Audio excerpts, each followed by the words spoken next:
video switcher and streaming and recording device, and then the monitor, which allows you to see what's going on. The camera will be controlled with a remote.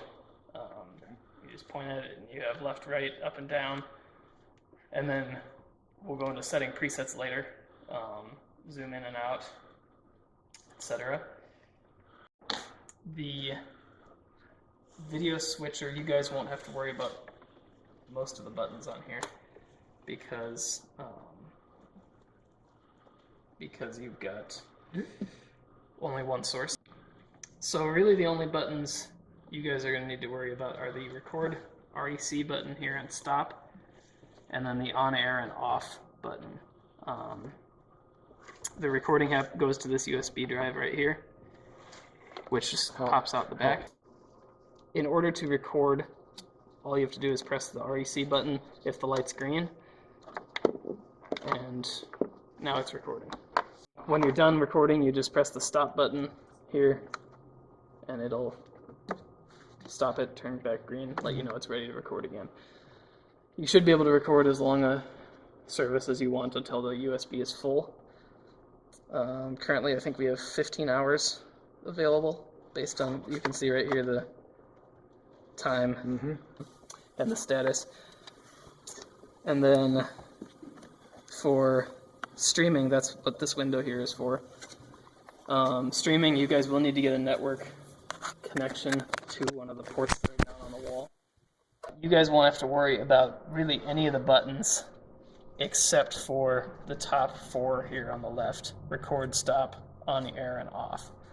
So the rest of it you'll need to start working on once you get more sources. So if you add another camera or a computer or anything like that, then you can start worrying about that. So to start the recording, you just press the REC button. The light will turn red, the button will turn red. We're recording. I'll press the streaming button as well. You can do both at the same time. That's on air. It's streaming, so it goes to like YouTube or a website like that. So then to stop the recording and streaming, you just press the buttons below, and you'll see they stop. Yeah, If the drive isn't working for some reason, it'll be an orange connection.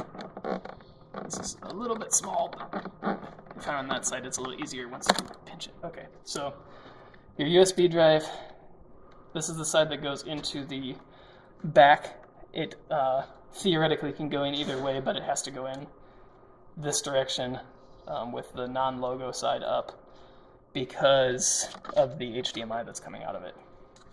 It just doesn't fit the other way.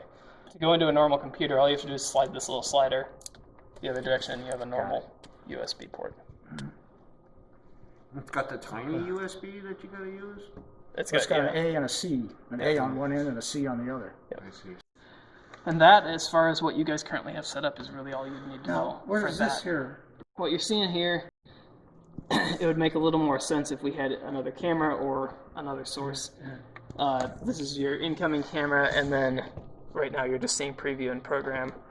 They're the same. If we were to select another source, it'll switch, and we can set up the settings differently if we want. If you had two sources, the preview just gives you a bigger view of what you're seeing. So I can select any of the four cameras to preview. Yes. Obviously you only have one, so and preview that camera. This is what we're actually recording or streaming. Yep. Exactly. So this would simply give me a larger image of any of my sources to preview in preparation for a transition. The remote is how you currently will control the camera. There is an option to add a joystick similar to what you have for the old camera. Just what we need. It just wasn't picked for this job. I understand. Right now, your left, right, up, and down controls are here. This keypad here, and then we'll be able to set up presets on the number pad. In order to control, you just point the remote at the camera and press one of the buttons, left, right, up, down, and it will correspondingly move on the, as you can see on the screen. And then to zoom in and out, there's a slow and a fast version. Slow will give you a nice, easy zoom. So I'm zooming in right now. And it's all optical zoom, so it's a little grainy. That's mostly because it's dark in here. As the lights go on, that'll clear up. And you guys will be able to set up presets on the remote so that you don't have to go find it every time. If you set it up for, one is pulpit, two is lectern. We're going to set up some presets, or we're going to show you guys how to set up presets on this remote. Okay. So that you can recall them instead of having to zoom manually every single time. So the numbers are going to give you your presets, and then this preset button here is how you save them. To save a preset, we'll hold down preset and press the number that we want. So I'm assuming first we would find the location. Yep, exactly. You find the location in here. So we're aimed at the choir in general. Yep. And we want to set that as a preset. Yep. So we'll hold down the preset. Preset? We do have to be pointing at the camera, but we don't have to do that right now. Okay. For video purposes. So we'll hold down the preset button, and then we'll press the number we want, which can be any at this point in time. Simultaneously? Yes. Is that what you're saying? So we just saved that preset to preset 1 in theory. Now, how do I recall? So we should just be able to hit the number. Yep. There we go. And it returned. Yep. The best way to know you're talking to it is there's a green light that flashes on the camera itself on the front. And once you saved a preset, it'll that light will stop blinking once you've actually once you've set it. It says set to OK. So Dave, this is probably going to be more for you than the video, so I'm not going to explain it to the video. But if you want to get into that menu that you were in, yeah, I was in the menu. So press the menu, and then if you want to adjust the preset call speed over time, it's under the PTZ menu, and then call preset speed. So I usually do somewhere around, for a single camera, I usually do somewhere around 3. It's nice. It's kind of slow, but you guys are in a pretty small room. So my recommendation with this, because you can't really label anything, is just write down a list of your 10 presets. Yeah. So Dave, if you wanted, you can run an HDMI out of this computer, and we could put the slides on the switcher. As another source over here. On the top, the 2 boxes here, right now, because you only have one source, it'll just show the same thing. This is the one that's going out, but they're going to always show the same thing at this point in time. So if I were to pick a different one, they just both go black. Currently, we're just using input 1 here, and you'll see these 4, the middle row of boxes, is your 4 inputs. There are 3 unused HDMIs on the back. Your most important information here on this screen is going to be your bottom row here. This window is your streaming information, your recording information, and your audio information. So if I talk on the microphone, you'll see it shows audio coming in. If it's ever up in the red, that's probably going to be a problem. It can be at the bottom area of the red, but if it hits the top, it'll distort and sound bad for anybody who's listening to the stream or the recording.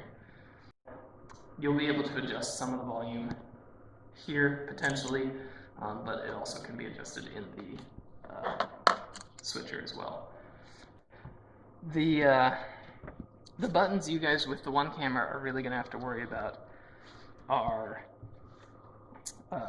this little group of 4 right here in the corner by the green light, and this group of 4 here by with the red lit up one. So because he says this group of 4, this controls the audio as it's coming from our system. Correct. So clearly, if we want audio turned on, this has to be turned on.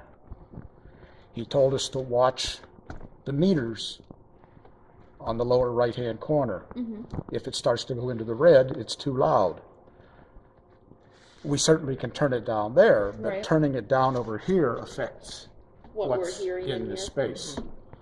If all you're looking to do is reduce the audio going on to the Out to the recording feed. and streaming, it's these two buttons that are up and Arrows, down yeah. volume.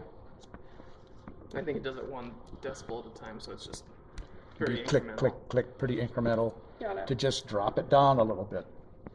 And like I said, if you're touching the red, it's fine. It's when it hits the top of the red area. So When if it's somebody bouncing yells- up and staying in the red continuously, Yeah. that's a problem. Yeah. Bouncing up and just touching the red, that's generally not a problem. This group of 4 buttons, we all know what a flash drive is. Yep. Little USB drive. There's a flash drive plugged in here. Okay. That's storage. We have the option of taking what's coming from this camera and storing it as a file on this drive. Got it.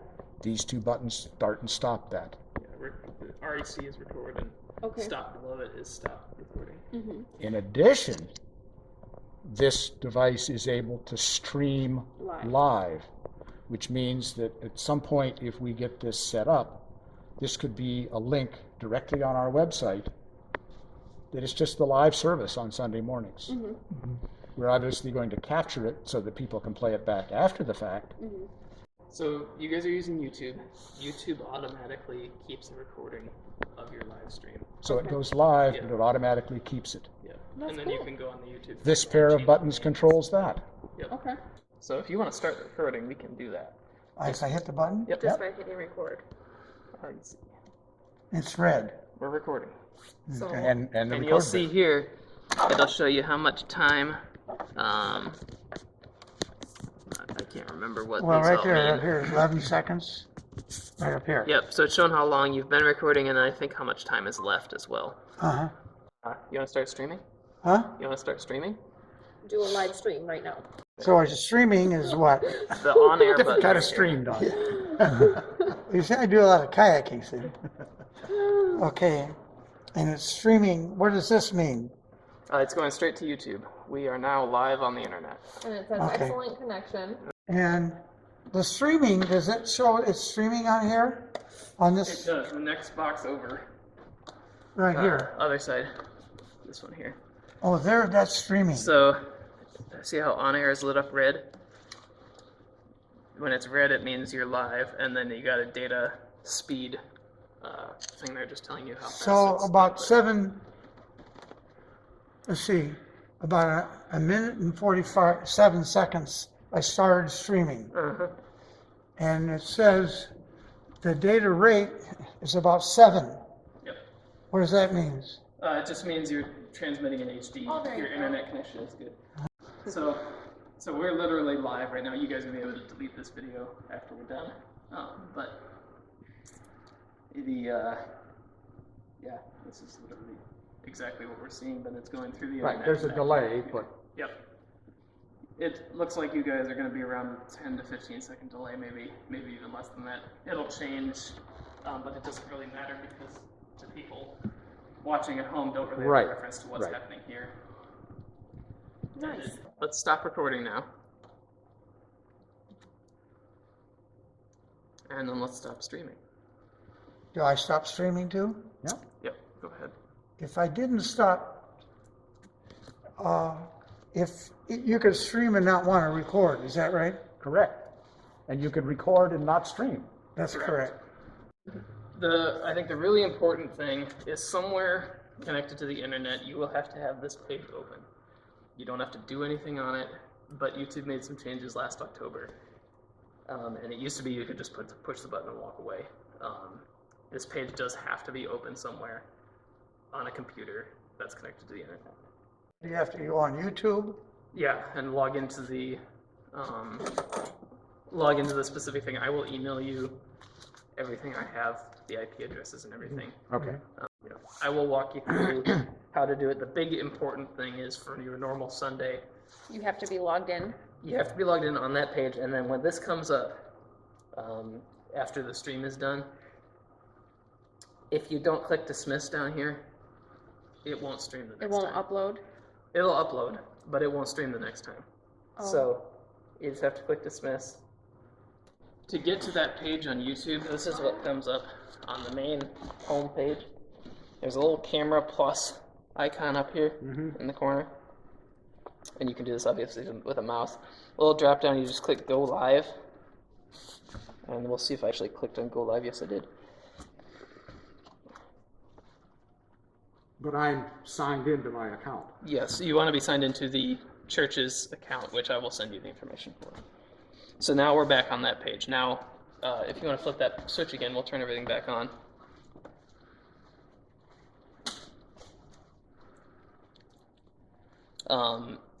Now you could stream directly to here. For some reason, with the changes they made, it won't take the stream consistently if you're not on this page. It'll like work 1 out of 5 times, and then the other 4, it'll say it's streaming here, but YouTube won't show anything at all. Yeah, we'll have to figure out what to do with that. Do we have a computer Yes. for the? We do, Yes. but I took it because I was looking, it's right behind you.